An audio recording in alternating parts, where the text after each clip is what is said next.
Right now, light is passing straight through your window like the glass isn't even there. Meanwhile, the wooden frame around that same window stops it cold. Same sunlight, same distance of just a few millimeters of solid stuff. One material lets the light sail through, the other slams the door. And here's the part that should bother you a little.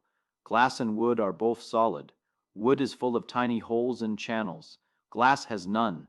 If anything, your gut says wood should be the one letting light through. So why is it the other way around? Why can you read a book through a pane of glass but not through a slice of oak the same thickness? Let's start with the answer most people reach for, because it's wrong in a really useful way.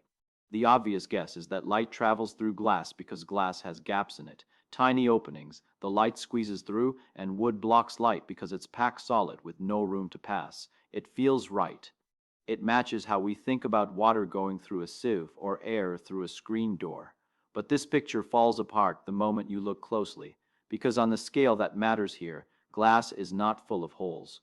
Glass is one of the most tightly packed, gap-free materials you interact with every day. And wood, by contrast, is loaded with empty space, hollow tubes, air pockets, fibers with room between them. If light were just a tiny ball looking for a gap to slip through, wood would be the winner. So the whole idea of light finding a physical opening has to go. That's not what's happening at all. To understand what is happening, we have to shrink down to the size where light actually interacts with matter. And at that scale, the question stops being about holes and starts being about a conversation. Light isn't a stream of little marbles bouncing around looking for exits. Light is energy that travels as a wave, carried by particles we call photons, and each photon carries a very specific amount of energy tied to its color.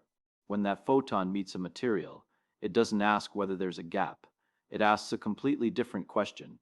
It asks the atoms inside, "Can you take this energy off my hands?" And the material's answer to that single question decides everything.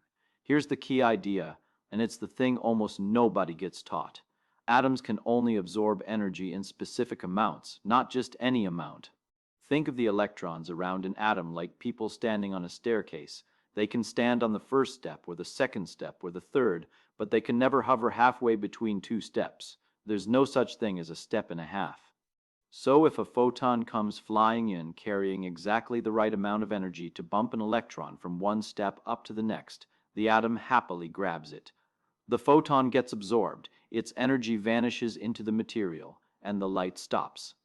But if the photon is carrying the wrong amount, too little to reach the next step, too much to fit neatly, then the atom simply can't accept it. It has no place to put that energy. And so the photon just keeps going. It passes straight through, untouched, as if the material weren't even in the way. That's the real secret hiding behind your window. Glass is transparent to visible light, not because it's empty, but because its atoms have no available step that matches the energy of visible light.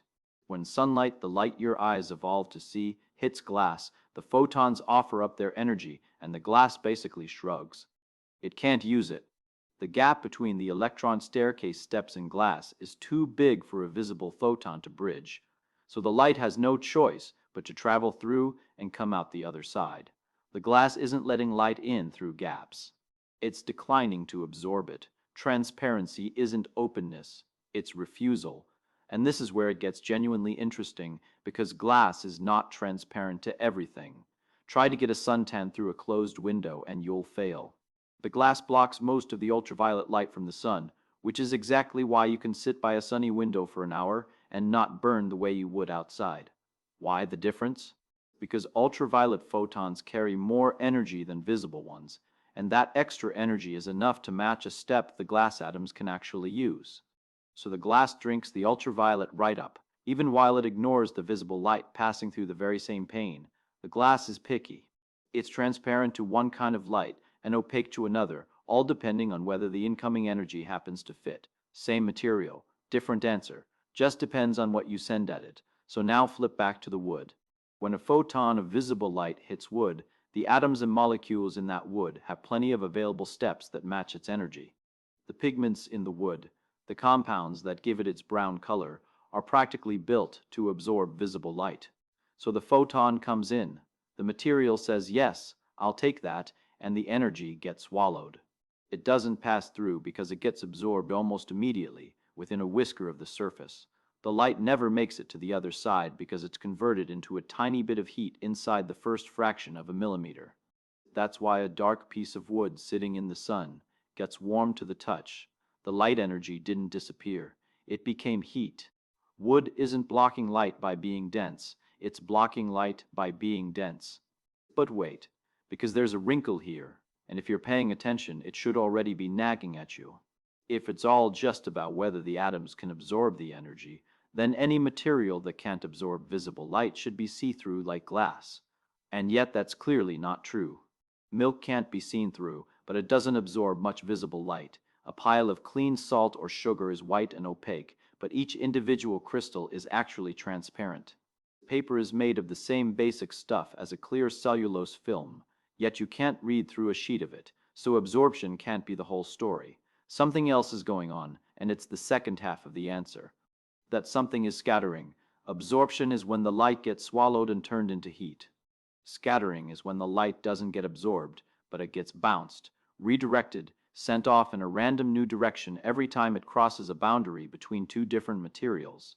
And here's the thing about materials like wood, paper, and milk. They aren't one uniform substance. They're a jumble. Wood is fibers and air and water and various compounds all crammed together, and every time light crosses from fiber to air to fiber again, it bends and redirects a little. Do that a few thousand times over a short distance, and the light is so thoroughly scrambled that even if some of it eventually leaks out the far side, it's carrying no clear picture anymore. It's like a message whispered through 100 people. Even if the sound gets through, the meaning is gone. That's why crushed glass turns from clear to white, and why snow, which is just water that's also clear as ice, looks brilliant white. You didn't change what the material is. You just added a million tiny surfaces for the light to scatter off. So transparency, real transparency, the kind your window has, needs two things to both be true at once. The material has to not absorb the light, and it also has to be uniform enough that the light travels through without getting scattered into chaos. Glass nails both. It doesn't absorb visible light, and because it's a smooth, even, glassy solid with no internal boundaries, the light travels through in a straight, orderly line and comes out the other side, still carrying the image. That's the whole trick. Wood fails on both counts. It absorbs, and even the light it doesn't absorb gets scattered to pieces by its messy internal structure. Two different ways of stopping light, both working at the same time. And once you see it this way, a lot of everyday mysteries suddenly click into place. Think about frosted glass in a bathroom window.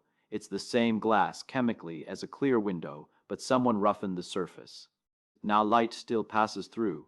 It isn't absorbed, but that rough surface scatters it in every direction, so you get brightness without a clear image.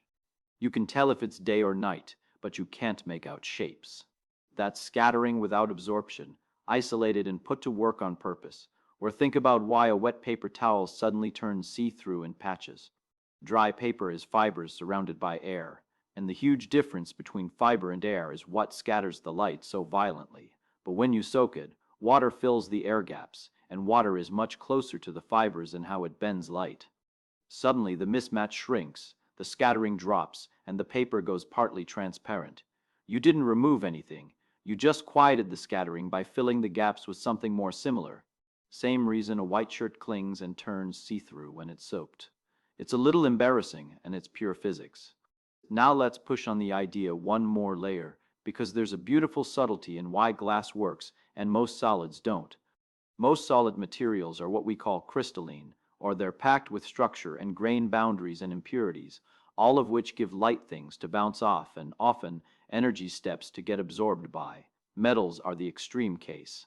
A sheet of metal is completely opaque, and it's not because it absorbs everything in the ordinary sense. Metals are full of loose, freely roaming electrons, and those electrons are so good at responding to incoming light that they basically catch the light wave and throw it right back. That's what a mirror is. The light doesn't get through, and it doesn't get absorbed either.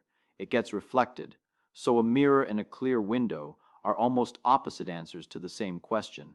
The window says, I can't use this energy, so I'll let it pass.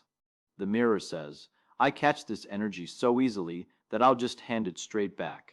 And wood sits in a third category entirely, saying, I'll take that energy and keep it as warmth. Three materials, three completely different fates for the same beam of light, and none of them have anything to do with holes. There's one more thing worth sitting with, because it reframes the whole question. We tend to say glass is transparent, as if that's a fact about the glass alone, but transparency is really a relationship between a material and a specific kind of light. Glass is transparent to the light we happen to see with. To an animal that could see in the ultraviolet, that window would look partly like a dark wall, and there are kinds of light that pass straight through things we think of as completely solid. X-rays sail through your skin and muscle and stop only at your denser bones, which is the entire reason an X-ray image exists. To an X-ray, your body is mostly a window, so nothing is simply transparent or opaque. It all depends on the match between the energy of the light and the atoms it meets. Change the light, and the walls of your world rearrange. Solid things become see-through, see-through things become walls. Which brings us back to that window you were looking through. The glass isn't transparent because it's empty, and the wood isn't opaque because it's full. It's almost the reverse of what your instinct told you. The glass is a dense, gap-free solid that happens to have no way to absorb or scatter the particular light your eyes use. So that light glides through and hands you the world outside. The wood is a loose, airy, gap-filled thing that absorbs some of that light as heat and scrambles the rest into noise, so nothing coherent ever reaches the far side. The whole difference comes down to a quiet negotiation between photons and atoms, happening billions of times a second, invisibly, in the few millimeters between you and the sky. You never see the conversation. You only see its result, which is the strange, ordinary miracle of being able to look through something solid and see the day on the other side. So the next time you catch your reflection faintly in a window at dusk, remember you're watching a material do three things at once, letting some light through, bouncing a little back at you, and quietly absorbing the rest. It was never about holes. It was always about whether matter can say yes to the light it meets.